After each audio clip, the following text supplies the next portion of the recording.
Hello, everyone, and welcome to this week's episode of the Solutions Brewing Podcast. We took a little bit of a break there, and, well, we're back now that we feel like we have something to talk about. Say this. Yeah, go ahead, Steve. I was going to say this week it's me and Rob. Brendan is still sampling all of the fabulous beers of Australia, so we're still waiting for his report next week. But this week we are talking about. Actually, I'm just going to open up this beer from Cabin. Yeah, this is Cabin. Is that one of the trades? Yeah, that's one of the tradesies because we were at Rocky Mountain Wine Food Festival. Yes, and this was Rob's first go at this. That's at right. This festival. That's right. I missed it last year because I was in chemo, or I don't want to say in chemo, but doing chemo. Chemo or radiation? I think it was radiation at this time. If you're gonna do a drug, do a fun one. Don't do chemo. Don't do cancer drugs for fun, kids. No, don't do that. Unless you like feeling nauseous. Yeah. I just want to feel nauseous and lethargic all the time. Oh, it's terrible. No, but yeah. Terrible. So I got to do it this time.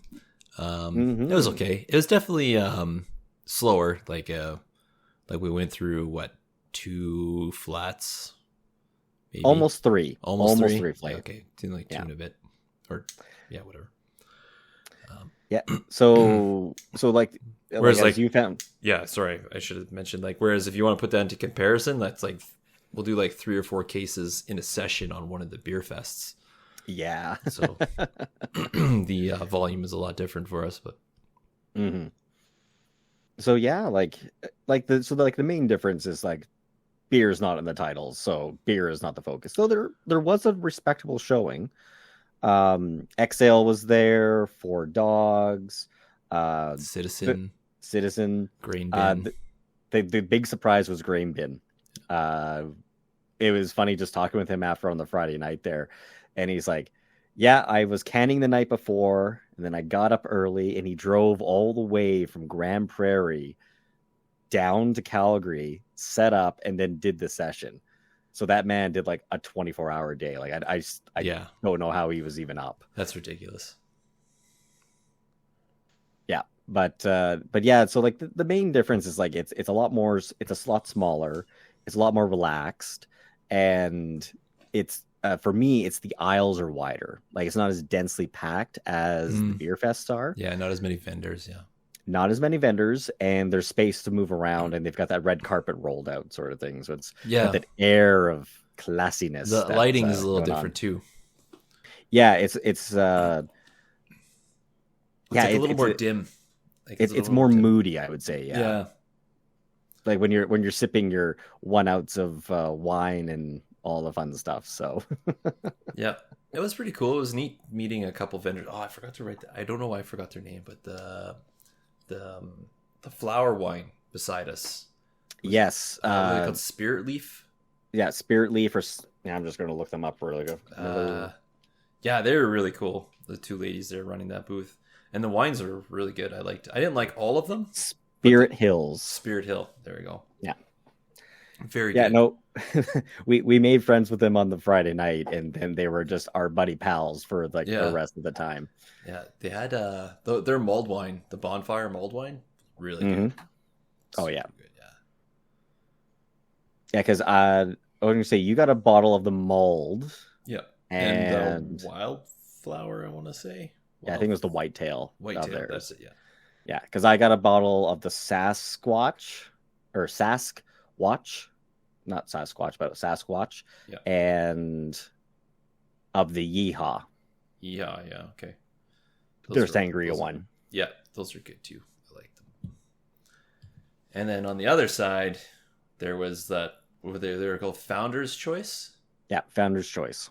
And they did ready to drinks, beverages like cocktails, and they had what was it? It was a Tequila Paloma. Oh, I think I finally said it right. Tequila Paloma, which is a tequila grapefruit beverage. Fantastic. Super delicious. Really like that one. So it was funny because we did sharesies and like we'll get to it eventually, but we got sharesies and the next day my wife and her sister had the tequila sour and they did not like it at all. Oh, they didn't like the sour? Yeah, they didn't like the sour. So I had it instead. But no, that tequila paloma was just so good. Yeah. Faux show. Mm-hmm. What were the other highlights? People were pretty open to trades too, which was good. Yeah. So like we had a lot of extra cases, so it was nice to trade for a bunch of stuff. Mm-hmm. But yeah, let's start with Friday because like Friday it was also the industry night. So then we had like all these people in suits and all these like fancy people being like, yeah, my boss said like go sample stuff. So here I am. What do you got? Yeah, you were there for that. I couldn't make that part. I still had to work. Mm-hmm. Yeah, there's definitely a few people that were like, yeah, it's like because it started at 4:30, well 5:30, so people are just like straight from work and they're like, yeah, I'm gonna do this. Let's go. Well, I think that the general public show started at 5. Right? Or, yeah, early the industry was from 4 to 5. Yeah, sorry, you're correct on that. So yeah, like setting up and people are coming by and it's like, I'm sorry, my beers aren't cold enough yet. Like, make a circuit and come back and they'll be good by then. Yeah, just trying to get everything else set up. But you know how good it was to set up without the friggin' fridge? And like because we didn't have all the panels either, we just brought just the one panel. Like load in was so easy. Holy man, it was. Yeah, it's really quick. To bring, like I had a single cart that was used to bring everything in. I only dropped like the freezer door once, which was perfect. Only once. Only once. It only once fell off the cart, and yeah, like load-in was just super easy. So yeah, like Friday went pretty well. And so it's interesting. Their numbers said that Friday was going to be their busiest night, but Saturday was definitely their busiest night. It was way busier on Saturday. Yeah. Yeah, there wasn't like the big crowds that you see at like say the beer festival or whatever like that. Like you didn't see like these huge swarm of people. Yeah. It's a little bit different, but yeah, and like the other thing, because it's also like the fairly big focus on food. So like in our corner, we had a taco vendor and a pierogi truck like sitting there, like ready to go. So we didn't get much on Friday, but on Saturday, you got the most of it when they were starting to do the prep for. Oh god, yeah, the taco truck called Neon Taco. They're like, you could smell them cooking all the beef. Oh my god, it smelled so good. And I'm like, I'm so hungry and I can't eat. It's torturous. Mm-hmm. Yeah, the afternoon sesh was pretty light, but. Like actually, you managed to go up and wander for a bit. So, what did you find? What was new and interesting to you? There was oh man, I can't remember their name. There was these South African rums. This one place that did South African rum, which is ooh yeah. It was a different business model. I didn't actually know you could do this. So that was kind of enlightening. Which was what these guys did is they don't actually make any of the rum themselves. What they do is they buy the barrels and then they bottle it. Really? So someone else makes it. They bought the barrels and they basically they buy it and then they bottle it and then so they do the packaging and then they sell it. Okay, so like so the production's like pretty much done and they just buy the final production and then put their own label on it. Pretty much. Huh. The rum I tried was okay. I wasn't like blown away by it. They had another one that I didn't try mostly because it's they add molasses to it and I don't like molasses. Oh, okay. Molasses has a very strong black licorice taste to me and I don't like. Yeah. So I tend to stay away from it. Once something says molasses on it, I'm pretty much out.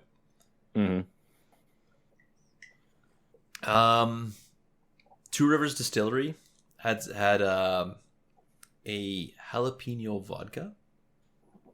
Ooh. which Yeah. is Oh good. yeah. It was actually quite spicy. You wouldn't like I wouldn't be able to drink it on the rocks or anything like that. I would have to mix it with something because it was too spicy for me. And they also had a dill pickle vodka, which was like drinking an alcoholic brine, so it was delicious. Um, I was gonna say that was different because I. Oh yeah, I was gonna say um at the Camel Highland Games we also had a dill pickle vodka, but that was a distillery up in Grand Prairie, wasn't it? Actually, that might have been Two Rivers as well. Was that Two Rivers? Yeah, Okay, so yeah, you had that again. yeah. Funny, I forgot I did. Because I was like, oh, Oh someone no else no came no up no with no! that ticket? Actually, no wait. The one in Canmore, the one in Canmore was Bow River Bull Distilling. River Distilling. Yes, so it was different. Yes, Oh, okay. this one was way more briny. Oh, so more, I guess, vinegar and It salt. was almost like drinking like just drinking the juice, like straight from the jar. Wow. Huh. So I liked it because I like that, but I could see how maybe some people might not. But I don't know. Depends how dilly you like your vodka. Not bad. What about that new brewery we saw? Iron Hat, yeah, that was kind of cool. Hmm. So Iron Hat from Brooks, that would make them, believe, the second brewery in Brooks because there's Piston Broke, and then I there'd have be Iron never Hat. had anything from Piston Broke. A baby Piston Broke one out. I don't know. I've heard of Piston Broke. I have to check it up. But anyways, Iron Hat was kind of cool. I'm like, oh, I've never heard of that one. Steve and I went to go check them out, and we're like, they were only 6 months old, so that's why we've never heard of them. So yeah, it was cool. But it was a little awkward talking to them because they had two people working the booth, and they were kind of like a hired brand ambassador, Hmm. so they didn't know a lot of details, and even the owner didn't know that much because it was like the owner hired a brewer, the brewer does everything, and then the owner was just like, okay, cool. Yeah. I was gonna say I think they mixed up because when you brought over like I think it was their West Coast IPA, and it was definitely like their NEPA, and then when you're like, Yeah, oh, this is their NEPA, and it's like, oh no, this is definitely like a West yeah, Coast. probably whatever. It got mixed up. Yeah, they had decent beers. Actually, from Tradesies, I think I drank their dark lager on Sunday. Dark lager I was good. Yeah, I usually don't like as well noted on this program. I don't like lagers, and theirs was to me acceptable, which is high praise. Uh, like I drank it and I enjoyed it, so it was like yeah, that's pretty good. Um, and then I think I got one more of theirs kicking upstairs. I don't know which one it is, but yeah, no, I was. Oh yeah, and also it was funny too. Um, so for these shows, like the vendors can set whatever price they want for the drinks. So standard is two tickets for a drink.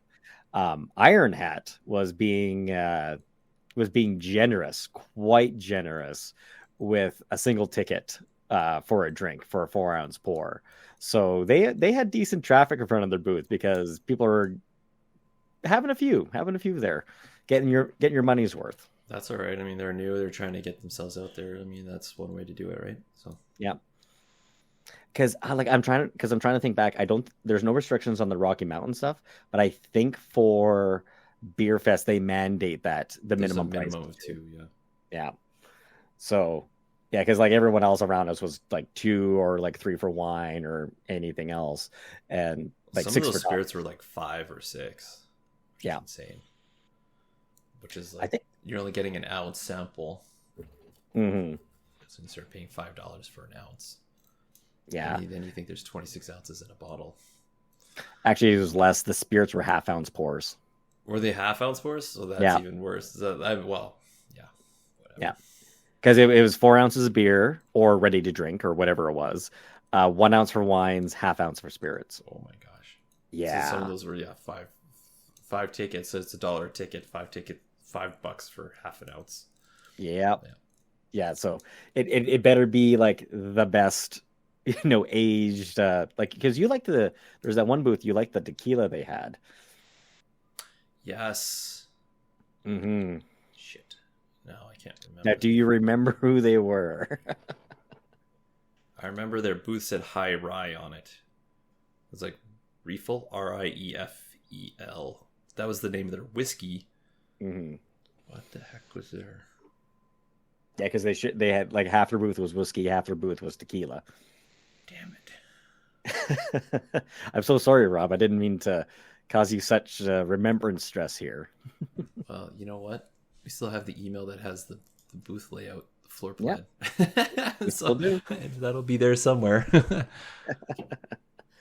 One of my surprises was the like they've been around for a little while. It's the Matt and Steve company. They do like the extreme like pickled beans or pickled pickles or whatever for like you find them in like Sobe Safeway, all those kind of places. And they came out with a Caesar. So trying to challenge good old Mott's on its lofty throne there. And we got a lot of traffic by our booth because they were just down from us, and people would come up, be holding the drinks and all that, and it's like, hey, how's it going? And there was mixed reviews on it. So some people are like, Mott's is better, and it's like, okay, that's fine. Like, Mott's is, you know, omnipresent for a reason, sort of thing. But then other people would come up, and it's like, I think I like it better than that. And so we got some from Tradesies, and I've had a few over the last couple days. I think I like them better than Mott's pre-mades. Oh yeah. Yeah, so like the Mott's, like if you take Mott's as the standard, these ones are the lightly spiced ones. So they got a little bit more spice in the standards, their standard Caesar. It's not as hot as their hot Caesar. Yeah. So and there apparently there was a spicier version too that we did get Tracy's for. But I find it has a more tomatoey flavor and it's less salty, which I that's the one thing I've always about Caesars is that it like salts me out a little bit because Hmm. like usually you got your salt rim or whatever you're doing plus the brine plus the salt from the whatever, like because you're putting in usually some pickle spear or something like that, and I find it gets too salty. In this I like, though I find that I would like to add some more Worcestershire to it. It needs a little bit of that more like Make it a little umami. bit more dirty. I like a dirty Caesar, and that's what I find this one needs. So like, what I'll do is actually I'll pour it over like I think it was on Sunday too. I poured it over ice, and then I just put a couple splashes of Worcester, and it made it like just right. So I think that's like I'll keep my eye out, but I think that's like if I'm going to pick up like a ready to drink Caesar, I think that might be my choice in the future. Where is it? I'm still and trying to to find it. and to our audience who can't see what's going on in this podcast, Rob is desperately searching for the name of that booth because he brings over two samples of tequila. One's a Respado and one's an Añejo. Anejo, yeah. The Anejo was really good. It was really good. Yeah. Where I was is gonna say, it? yeah, and then yeah, we did. So, yeah, Saturday afternoon wasn't too busy. Saturday evening was decently busy. We had some decent traffic going on. The biggest one was that we had a bunch of miscreants using our booth. My wife, her cousins, and friends were got our basically our free tickets for that night. They came over and they were basically used our spot as a storage spot for their purses and stuff. So about every like half hour, 45 minutes, they came back over and it's like, all right, let's let's get you going off again, sort of thing. But I think um I think overall, like I don't think I saw anyone else new or anything else really interesting there. It was pretty safe. Like there's a lot of winery stuff which like I don't really pay attention to. There's some decent restaurants like um Sunterra Market had a big section there. Oh yeah, they Um had a huge section. Prairie Dog was there, and they had like their smoked meats and stuff, and like you could smell it, sort of thing. But yeah, like it was a nice, small, relaxing show for us to do. I think they took down the exhibitor list already. There's a floor plan, so I can see all the booth numbers, but I can't see the names. Oh, it's gotta be in our list somewhere. We got an email that had the vendor list and all that. Yeah, there was one with an attachment. These ones that says you can download it. Sorry, folks. I'll have to when I find it. I'll next week or something. I like. And then yeah, like loadout actually went really well this year. Again, there wasn't that many vendors, so it wasn't too much fighting and all that. But we ran into a critical problem because we were worried earlier in the session because we knew there was a Flames game. And we're like, crap, is the Flames game here? Because if the Flames game is here, it's going to be hell getting out of the parking lot when the time comes, because the game will get let out. We'll be stuck. It'll be chaos. And it wasn't. There wasn't a game. There was a concert. But there was a concert. And yeah, it was the Wu-Tang Clan. Yep. And wouldn't you know it, just as we are loading up the vehicle and getting ready to go, 10,000 people walk out of the Saddle Dome, and about 3/4 of them decide to walk our way. So there's these little parking lots behind the BMO Center where most of the vendors park. And so you basically, if you can drive into the area to load up, great. And we didn't do that. We just hauled a cart out. We load up my vehicle because I'm going to go back to the shop. It's like, okay, we're good to go. And then, yep, 10,000 people in a steady stream continue to walk in front of us. And it was just like, damn it. So it took me, I would estimate about an extra 25 minutes to just get out of the parking lot. I didn't even try. I just waited. Yeah. Yeah, I was trying to get home to see, because I had to get up the next day to go to the airport in the early morning. So I was trying to get home as fast as I could, and it didn't help.